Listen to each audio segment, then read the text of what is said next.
Hello and welcome to the CAPE podcast. CAPE standing for the Child Abuse Prevention and Education Podcast. My name is Christy McVie and I am an ex-West Australian police officer who spent 10 years with the police, where I was trained as a specialist child interviewer and a child abuse detective. This podcast is all about sharing what I learnt, saw and knew whilst investigating child sexual abuse in the police force.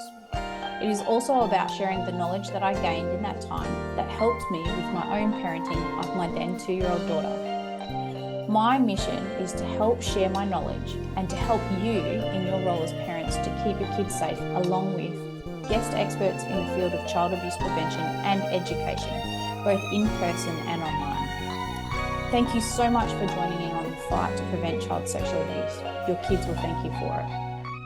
Hello and welcome back to the Operation CAPE podcast. I'm very excited to be sharing this podcast with the wonderful Maddie Graham. Again, someone who I met on social media. So we're going to be talking about social parenting and social media and in this episode, but there is some really amazing benefits to social media, which we'll talk about, but there also is a lot to consider with social media. And Maddie and I met through, now we were just having a conversation before we pressed record that it was potentially TikTok, and it went over to Instagram, and we've had many a conversation since.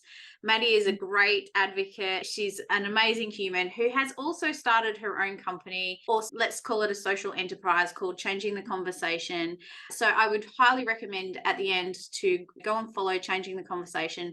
But thank you, Maddie, for being here. Thank you for having me. I think this is an awesome thing that you are doing, and I'm really excited to dive into this. Exactly like what you said, we met via social media, and to even just jump into that, social media has amazing benefits. We see the benefits of health promotion and advocacy, which we see through the work that you do, through the work that I do, through connection. We can connect and network with people from different states, and we can, really share messages and educate on so many different topics.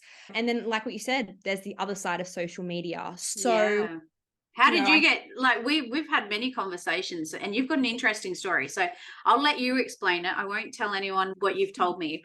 But let's start with, first of all, you're a psychology student. Yeah. And wrote many papers on these topics. So I'll let you explain those. But why have you created Changing the Conversation? Like, start way back when, wherever you want to start. Yes, of course. Well, so Changing the Conversation is a community development organization, and we aim to drive social change through social engagement. And a part of that is social and emotional workshops for Australian school students from K to 12.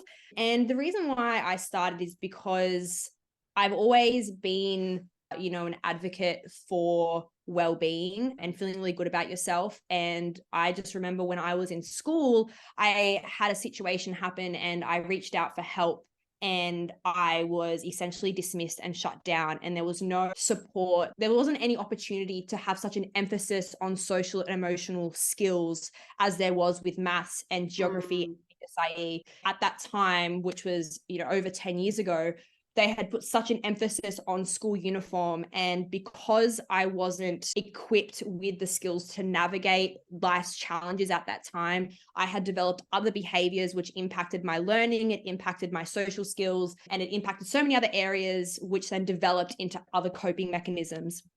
And so, when I kind of went into psychology, at that time, I was like, I want to go and be a psychologist because I want to go and help in schools. And then I majored in sociology, and I started to look at behavior through like a bit of a sociological lens. And that's when I started to learn a lot more about these social issues, which got me into learning about equality and learning about the discussion of pornography, the discussion of different access through social determinants of health. So I could see that, it came back into the schools, is that it was the private schools that had the funds, and they were the ones that were able to have the social and emotional education. And so I kind of look back and I see the work that you do, and I see all these other social issues that are being addressed. And I wholeheartedly, fundamentally believe that if every single student and child can be equipped with social emotional skills, I believe that there's open communication. You can communicate when something's going on, you can navigate, you can regulate your emotions, you can reach out to your friends, make friends. Instead of being a bystander, you can advocate and stand up for someone. And I think that that is so important when we're looking at these larger social issues that you address. And so that's kind of why I'm going to finish my psychology degree, but I'm going to go down into public health and look at things. I think to tie it all together, I don't want to be the ambulance at the bottom of the cliff. I want to be the fence that prevents the fall. Yes, I totally agree. That's how I felt when I was writing my book and when I left the police. As a police officer, I was the ambulance at the bottom after everything had happened. You're trying to patch people back together that are broken and bleeding out, when really we should be focusing all of our energy and efforts into preventing it from starting. Maybe they might have hanging off the cliff, but how about we pull them back in and give them that support. So yes, I'm with you 100%, Maddie. Maddie, just for context, because obviously you can't tell through voices how old you are. How old are you? I am 26. I just turned 26 2 weeks ago. Congrats. 26 is a great age.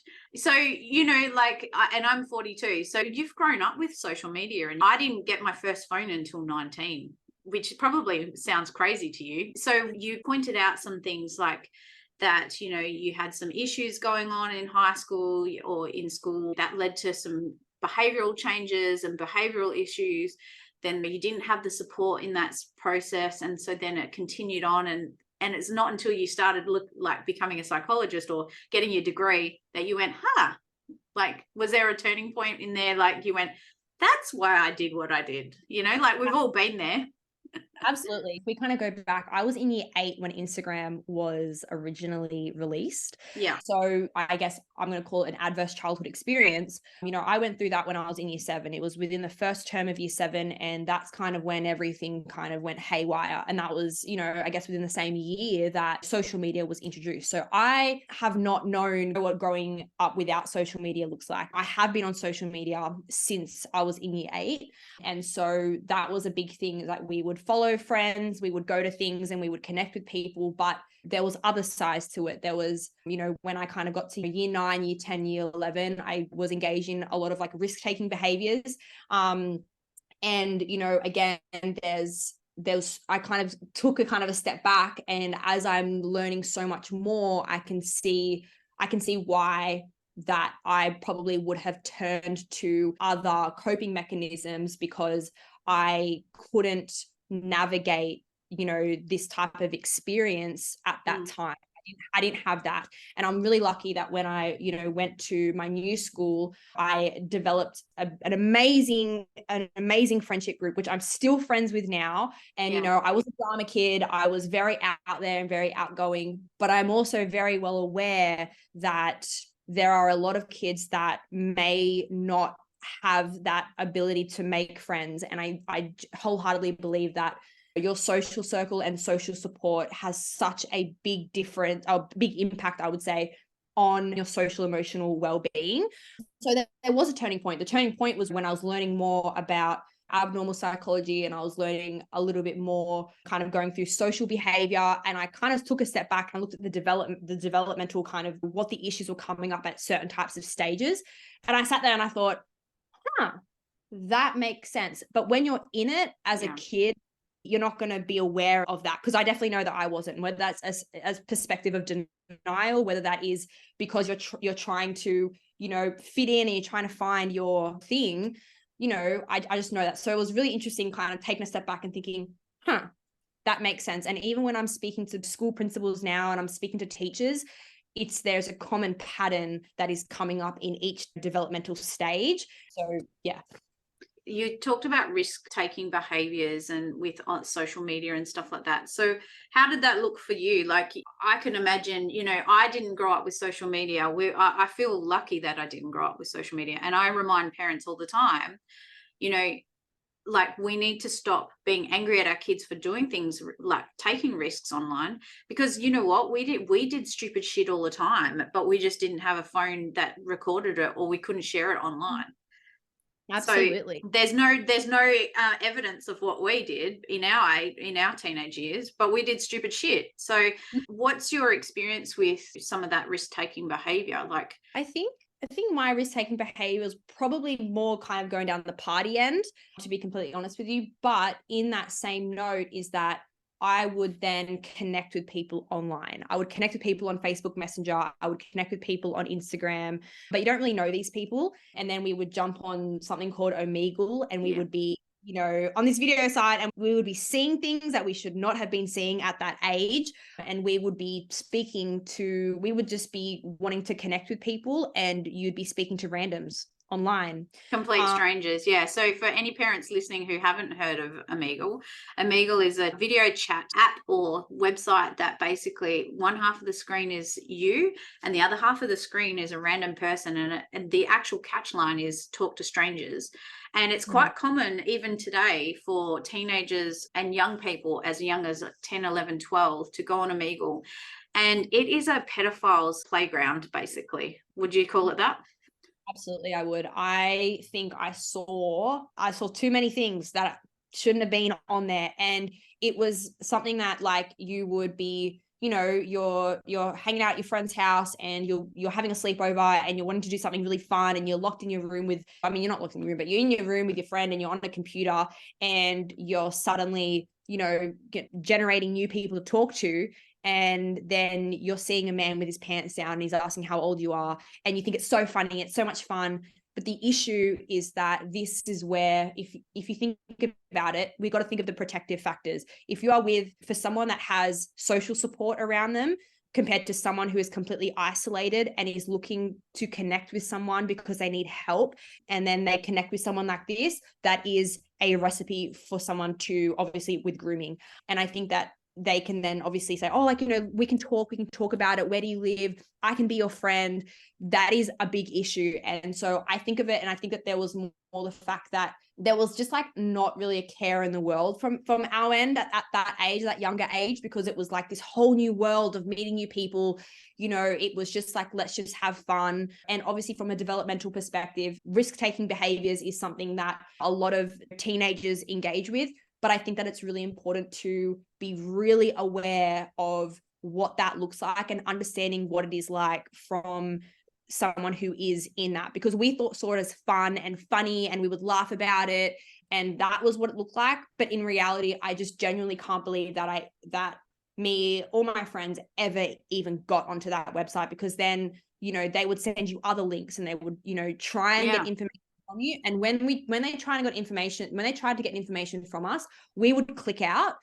But again, like what I said, when we're looking at the protective factors for these types of things, it's thinking about the ones that potentially don't have that social network or social support, and they're looking for someone to speak to or to help them. That's basically what the experience was. Yeah, and in a lot of cases, they're asking for their Snap or their Instagram. They want to know where they can connect with them, can stay connected with them.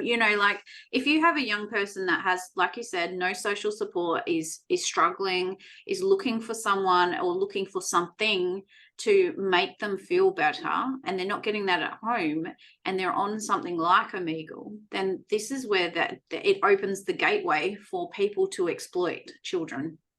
Absolutely, it is. And I think as well, I used Snapchat when I was about, I'm going to say 15, and I probably stopped using it after high school. So probably for a couple of years.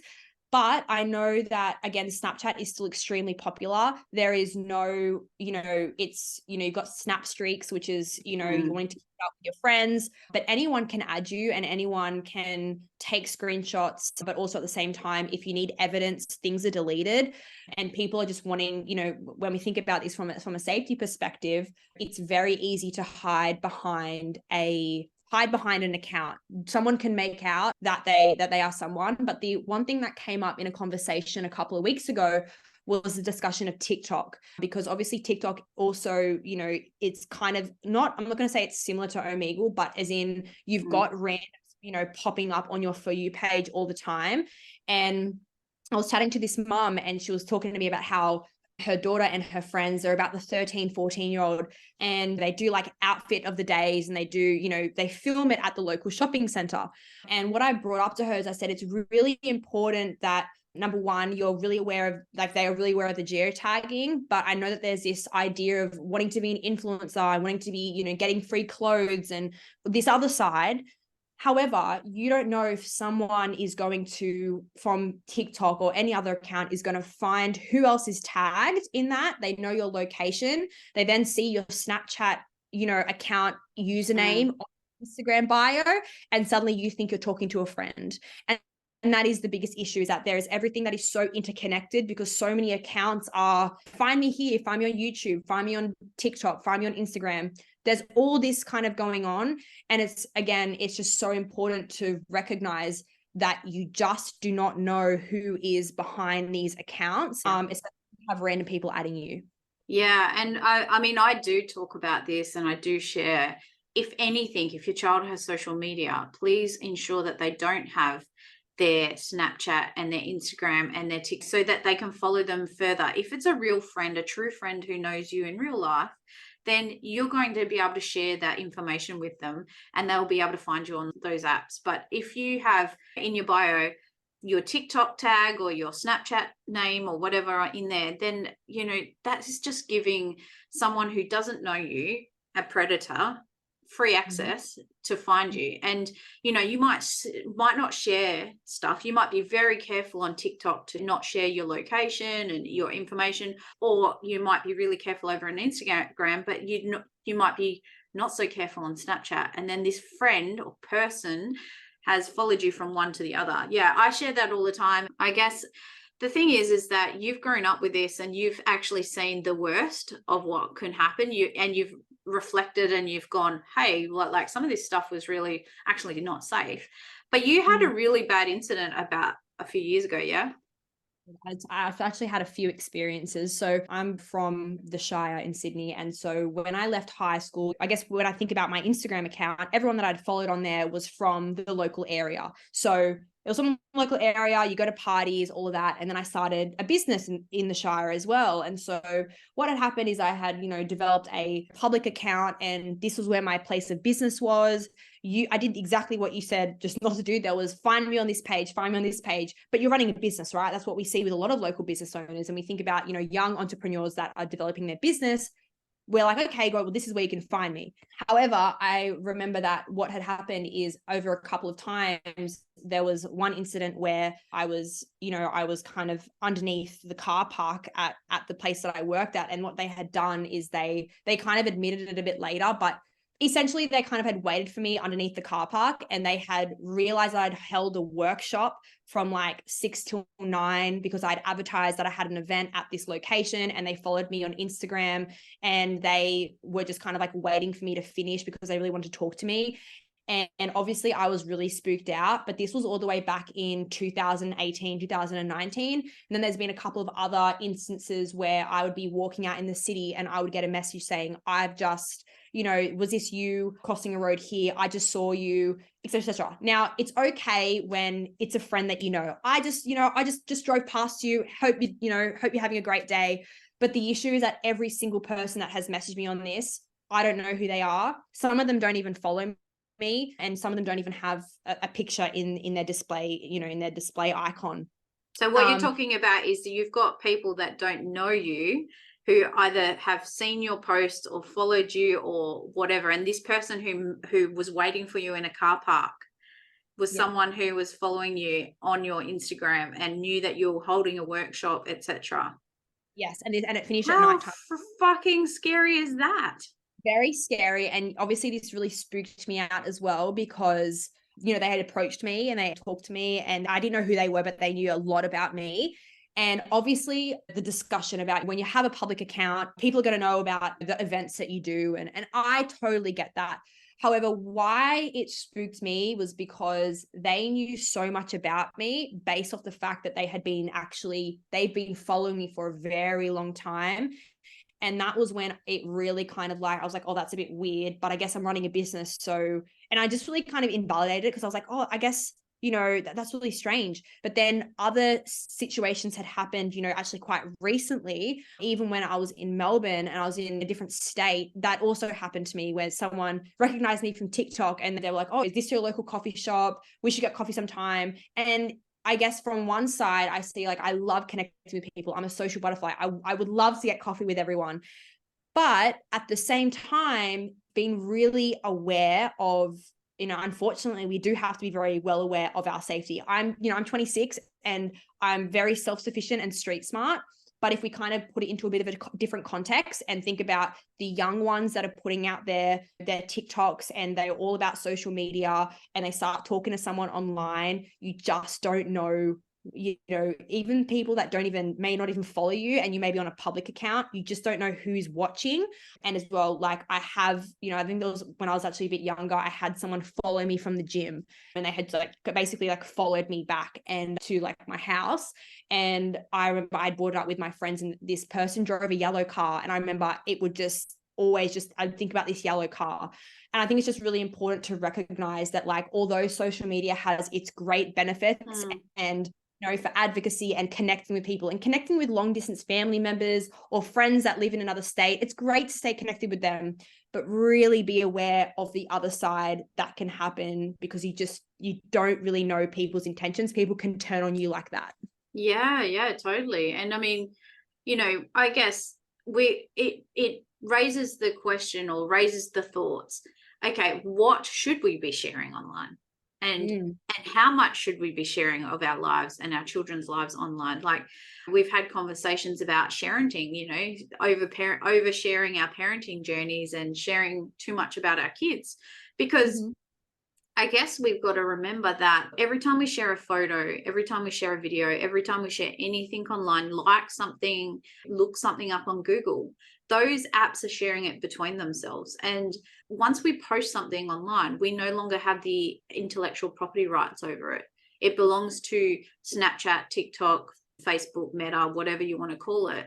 We no longer own them. And a lot of people don't realize that. The minute you hit I agree when you joined the app, you gave away all your rights to every thought, everything you write, everything you say, everything you like, everything you post. You gave away those rights. And a lot of people don't realize that. So anyone listening, like, have a think about how much actual power you're giving away to this free social media app. And the reason why it's free is because they're mining our information, using our information. I had someone post the other day, is Facebook listening to me?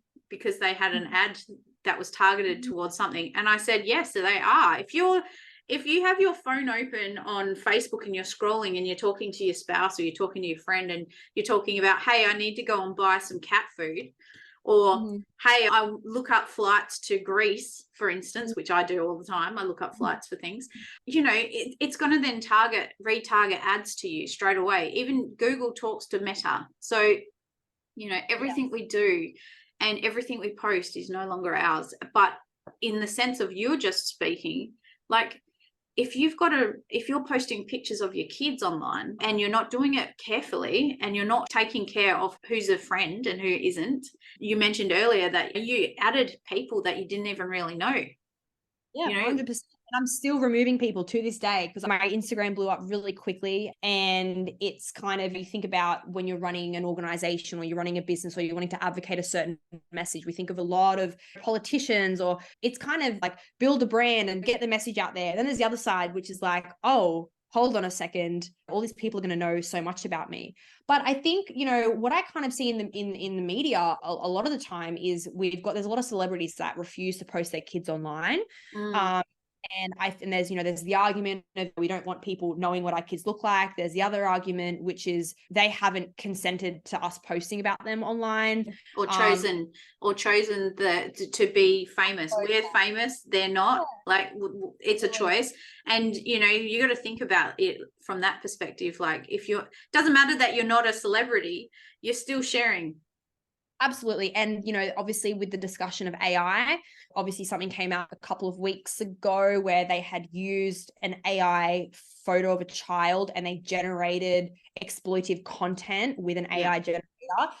And I think, to be honest with you, like, if I had a kid, I wouldn't be posting them online, because I think that, the further that you understand how the web works and you understand all of that, it's really scary. It is really scary. And, you know, I can sit here and I can say that I have chosen to upload certain things online, and I am consenting to my own, you know, my images and everything that I'm putting out there on my own.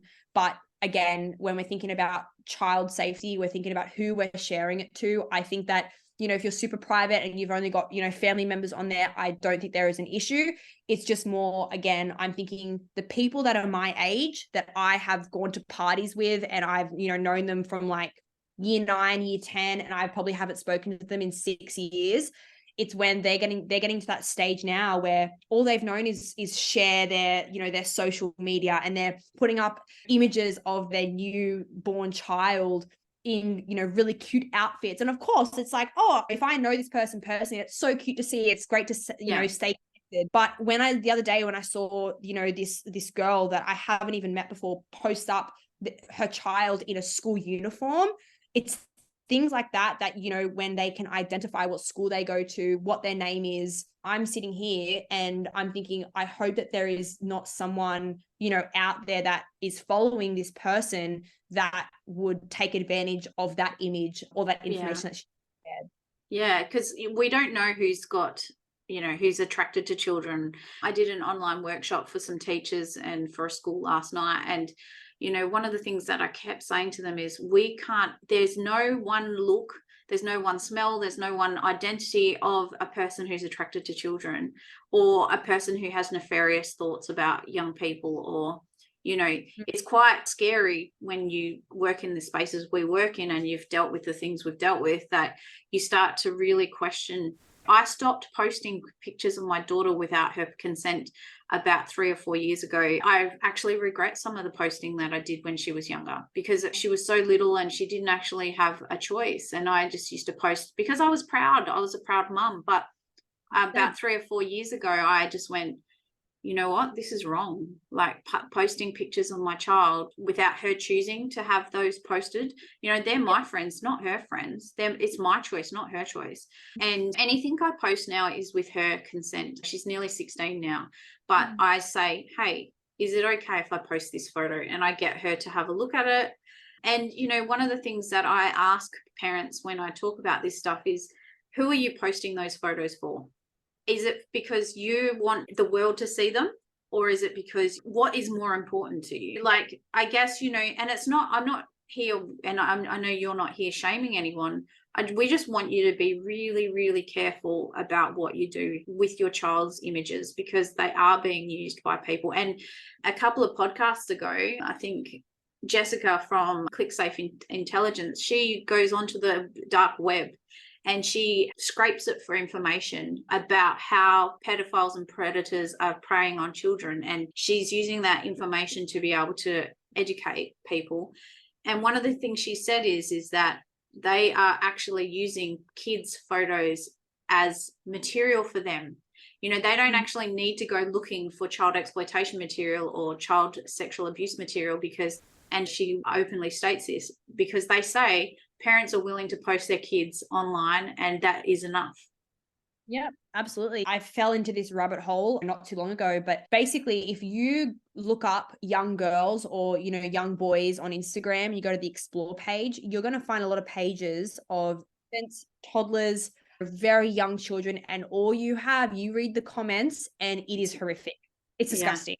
Yeah. You've got accounts, obviously, from predators commenting things that are basically like, you know, reinforcing that they are attracted to this, sexualizing those images. Yeah, I know. It's vomit worthy. It's vomit worthy. And this is why we're talking about this today. So personally, you've like had it all, mate. You've had it all. But, you know, this is beautiful that you're actually sharing your experience, because we want parents to know, I want people to know that we got to learn from the mistakes we've made. We've got to learn from it. Otherwise, we're not going to do better. Once you know better, you can do better. So you've been stalked, cyberbullying probably, I'd imagine, in your childhood. I don't think I got cyberbullied. I think it was more the fact that I used social media as an outlet to, I guess, to validate myself. And I think that for your self-esteem. Yeah, and I think that if we think about that, right, we think about this in this context, is that if you are a child that is, seeking that validation, and you're seeking, connection and belonging, social media is a very easy way to fulfill that need. And the issue is that we're seeing the glamorization of being TikTok famous or being, an influencer. And we're seeing a lot of this. We're seeing, advertisements for young women to be on OnlyFans. We're seeing a lot of this targeted kind of like glamorization of what your world could look like if you were an influencer. And I think it's, again, really important to being able to have a comprehensive education for social and emotional skills to not only help them navigate adverse childhood experiences or, something that, was out of their control, but also to be able to have that self-awareness to be able to think, okay, hold on a second. What am I doing right now? Am I posting, again, like what you said, am I posting to, I guess, validate my self-esteem and to show, to get likes, to make sure that I feel like I'm worthy and, X, Y, Z? Or, what is my purpose here? Because I think, again, it's very easy to kind of, again, go down a rabbit hole of seeking certain types of feelings through social media. And that's why I think it's really important to understand that, because, again, I've spoken to a high school and we are talking about one of the cohorts, and the teacher was saying to me, a really big issue in a conversation is about Instagram, self-esteem, body image, popularity. A lot of this kind of stuff revolves around social media. Someone's unfollowing someone, someone's blocking someone, all of this. And again, we can see how then that's coming back to impact them in a school setting and in their general social circles. So I just think, as much as I've had it all, I've experienced some aspects, but I also think that there's another side as well, that if we kind of think, I grew up with social media and I have been social media savvy since I was younger, but these experiences still happen to me. Yes. And I think that is so important, because the parents that may not have grown up with social media, they may feel like, oh, I don't understand it. Like my mum, will come across these ads on Facebook and I'm like, no, mum, that's a scam. And she's like, no, but it's a pretty dress. I'm like, mum, that's from wish.com. We're not buying that. No, I am savvy and I can see how it works. It still happened to me. And I think that is something that I really want to get across, is that it's really important that there is opportunity for open conversation with your kids, and that, again, we create safe spaces to talk about these things, so social media or the online world doesn't become the outlet to fulfill that need. Yeah. And having curious conversations, like, you might not understand it, but sitting down with or sitting in the car with your young person going somewhere, or watching, sex education on a Friday night with your young person, because every parent should be watching that with their kids, because it's going to open up your world and open up their world to the actual issues they're dealing with. But anyways, sitting on the couch watching a show and just ask them what's happening and why, and ask them to explain things to you. Like, if you don't understand it, you need them to, and be open to hearing and not shutting down and not saying, oh, that's stupid, because our young people are dying to connect with us. Absolutely, they are. And I think as well, it's, especially if they're not sure how to connect, being able to create opportunities that maybe it's not so much that it's a sit down one-on-one talk. Maybe it's doing an activity together. Maybe it's, that opportunity to bring, not so much bringing up and addressing something, because if the child is feeling very overwhelmed about it, and maybe they have a tendency to shut down, they're more likely to shut it out. But maybe it's bringing up something related to what that is, or maybe it's about bringing it, reinforcing it back to it. If the discussion of body image and discussion of self-esteem is, if we've got parents that, shame their own bodies right in front of their child, then it kind of just, it's being able to just make sure that, what is it that we are, how are we talking to ourselves? What are we doing? How are we then modeling this behavior for our kids? And being able to kind of say, like, if you want to address something, finding other ways, potentially, if the child is more likely to shut down and dismiss it, finding other ways to connect with your kids can be a great way, just by doing activities together or doing something that maybe you can connect with, to really create that bond and that maybe that foundational level of that safe space. Yeah, I used to play Roblox with my daughter when she was into Roblox. Just to, even just for half an hour, 45 minutes. I was useless at it and I hated it, but just to connect with her. And, and sometimes this is a quote from another podcast interview that I had last week: go in the side door and talk about their friends and what they're doing. Like the side door was what Mike Dyson said. He goes, if you can't go in the front door, go in the side door and talk about what their friends are doing, and they're more likely to open up and share the experiences that they're seeing around them, which is their experience as well. So I just wanted to touch on the adverse child experiences, because I don't reckon a lot of people, like when I talk about the Australian Child Maltreatment Study, everyone just has a blank face, like no one knows about it. But in our world, that is like the biggest thing that we've seen in forever. Adverse child experiences, just explain that one, because you've used that term a couple of times.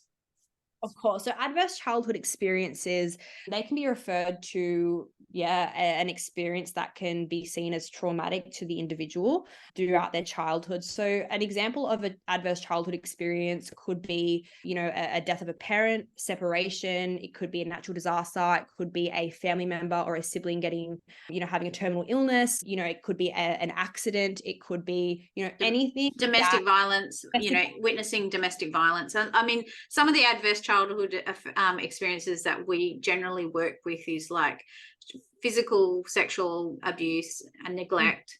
We see a lot of that stuff. And then obviously, witnessing domestic violence and like the ones that you just stated, like they're all experiences that can have adverse effects on a young person's development and growth, and it can affect them for their lifetime. Is that right? Yes. So it was really interesting. The study that I don't know if you attended the study, webinar that they did with Griffith University, but I remember when I attended the Griffith University webinar, it was talking about, they basically looked at, if a child had experienced a specific type of adverse childhood experiences, what they also saw, years after that. So the experiences for a child that was sexually abused as a child, that's when they kind of looked further into the perpetration of, sexual violence. And then they looked into different types of adverse childhood experiences and what the behaviors that were kind of seen later on in life. And I think that, when I proposed a psychoeducational framework for Australian schools back actually last year for the mental health day. And I had spoken to parents and I had spoken to teachers and I'd also spoken to students to just kind of get everyone engaged on the conversation to say, hey, what is needed? And basically, they had all kind of come back and said that when it comes to adverse childhood experiences, like what I had experienced in year 7, that was, beyond my control, it just completely disrupted me, that there was a lack of, the schools weren't prepared to handle these adverse childhood experiences. And I think it's really important to really understand that there are a lot of kids that would fly under the radar when it comes to these types of experiences. They can easily disassociate. They can easily just not even think about it. Again, like kids are very resilient, but it's then, we're seeing all these, you see behavior things coming in that, the kid that is, always sent out of class and all this kind of, discussions about child, classroom behavior. But we're kind of thinking about adverse childhood experiences. It's really important I would highly recommend, whether you want to read the study or whether you want to read something about it, start to learn about what adverse childhood experiences are, what they look like, and what the impacts are of them. Because again, if something is happening outside, if something happens to your child, let's say that they're groomed or abused somewhere else, being able to understand what the impacts are and obviously what their behavior may look like. So in the worst circumstance possible, you understand what needs to be done, because we see on the media that someone's now been charged because they were sexually abusing kids in a swimming pool, or all these things are kind of coming out. And yet, in that circumstance, as you would see, in your work, behavior is severely impacted. So I think when it comes to, the discussion of adverse childhood experiences, read up on it, understand it. What does that look like? And even in the circumstance where it's a different type of adverse childhood experience, knowing how you can navigate that for not only yourself, but being able to navigate that and be, and seek support for your child. I think more so, the more we understand about, generations have gone by where we've just ignored all of these things, and wars have happened and are happening, and we are ignoring that and thinking, well, that's not happening to me. But everything in our world is affecting us. And even a young child seeing pornography that they didn't intend to see could be considered an adverse childhood experience, because it's something that was out of their control, and they didn't understand it. But with support, yep, then you can turn that around, and you can make that not as as a bigger thing for them. And this is what you're basically saying, is that if you know what they are, and you can support your child or support yourself through it, because we've all been through adverse childhood experiences, all of us. Can't see how we could get through life without them. But if we know what they are, we understand what they are, we can then go and get the support, or we can actually label it and then hopefully move on. Oh, that's why I do that. That's why I flip my lid when my kid does this. Like, just simple things, right? Yeah. And I think just having the education around it, so then that way, then again, you might have a child and maybe something happens, being able to know what it is, and then being able to kind of have that confidence to navigate, okay, because this has happened, we need to reach out to a psychologist, we need to reach out to a social worker, this is who we need to contact. Because I think that throughout these experiences, I think a lot of people may not know what to do next, because they don't even know how to deal with it just internally themselves. And that's when kids can feel isolated, and then that's when other things start to happen.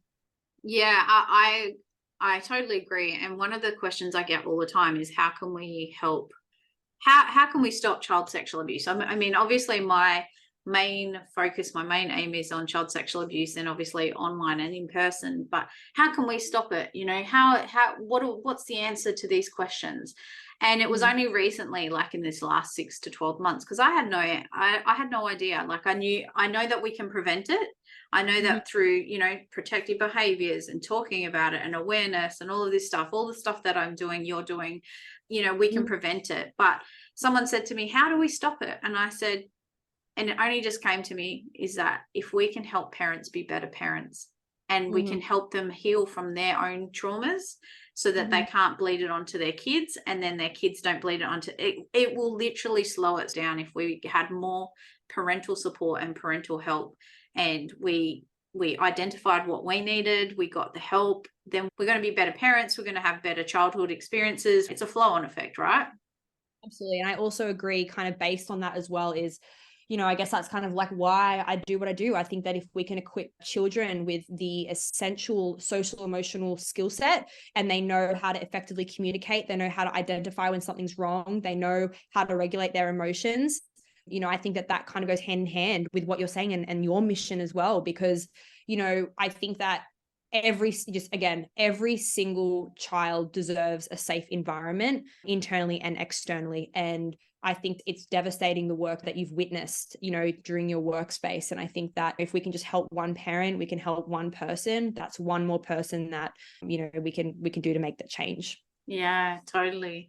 Well, I've got one more question for you, and I didn't pre-prep you with this question. It's a question I ask all my podcast interviewees, and sometimes I give them a heads up, but I forgot.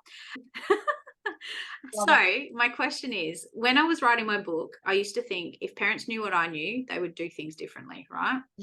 And what is one thing that you want parents to know so that they can do things differently? If they knew it, it would change their child's lives.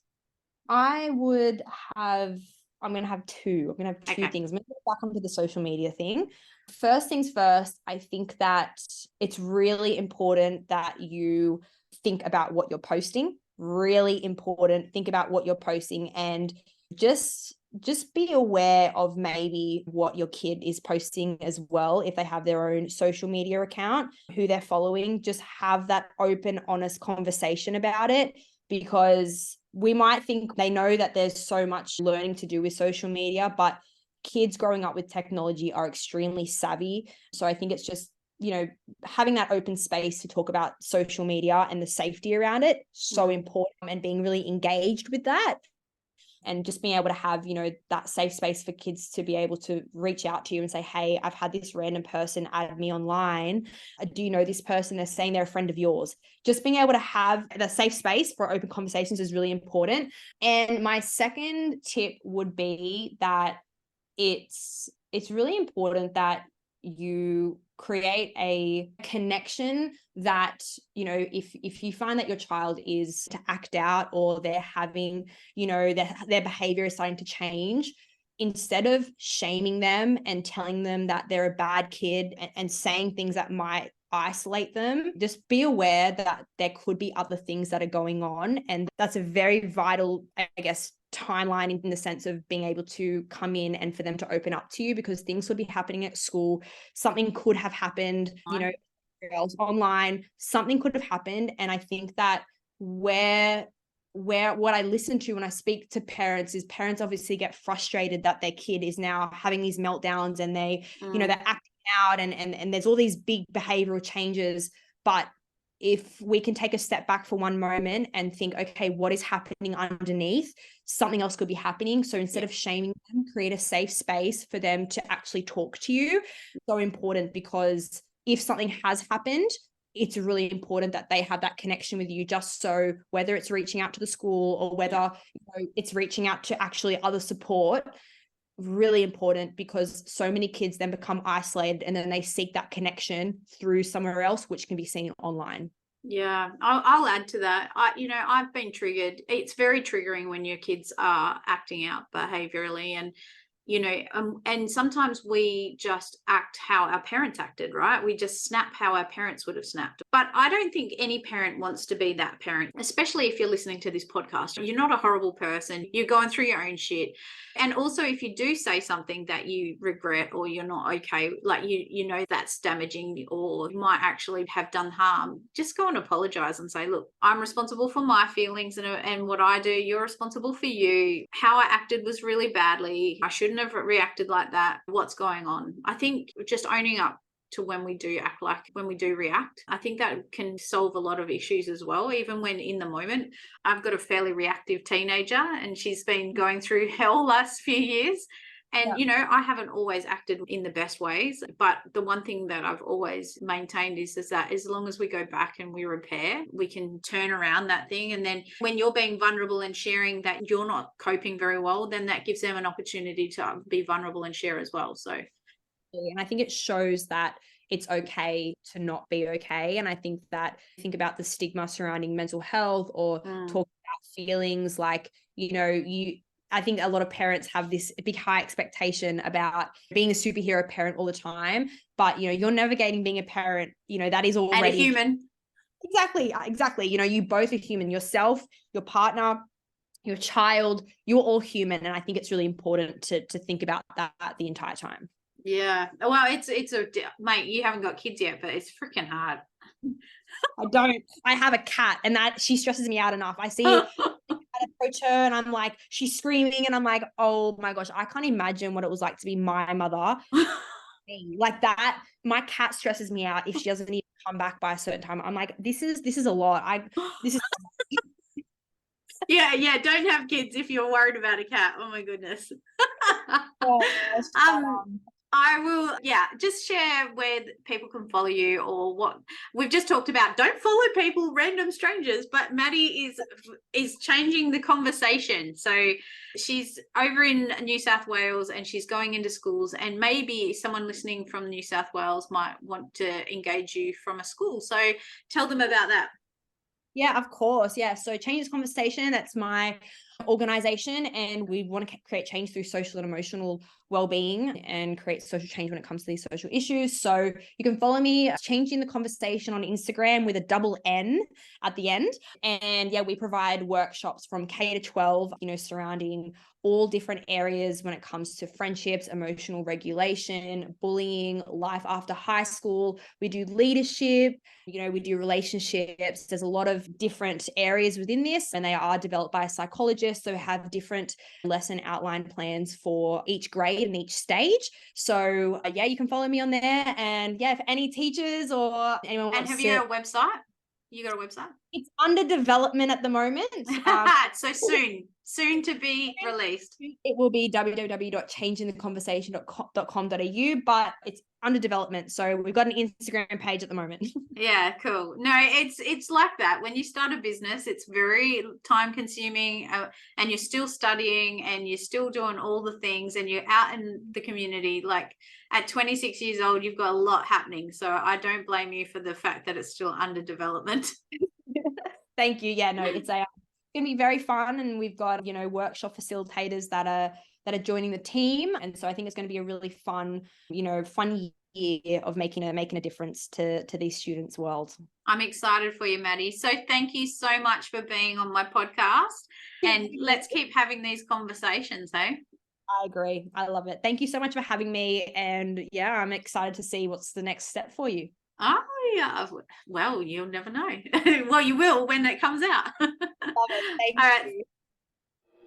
Thank you for listening to this podcast episode. Education empowers children and it empowers parents, and education prevents abuse. That is why I'm here, and that is why you are here. So thank you. If you want any further information or support, follow me on social media, either under Christy McVie or Cape AU social media accounts. I'll put the links in the show notes. You can also purchase a signed copy of my book, Operation Kid Safe, via the website at www.cape-au.com. Also on my website is a free ebook titled 10 Tips to Keep Your Kids Safe from Abuse, and self-paced courses for parents to help you in your journey of child abuse prevention. Don't forget to join our free Facebook group called Operation Kid Safe Parenting Group. Please see the show notes for any extra information, links and help should you be looking for extra support. Thank you once again for giving a shit about preventing child sexual abuse. See you next time.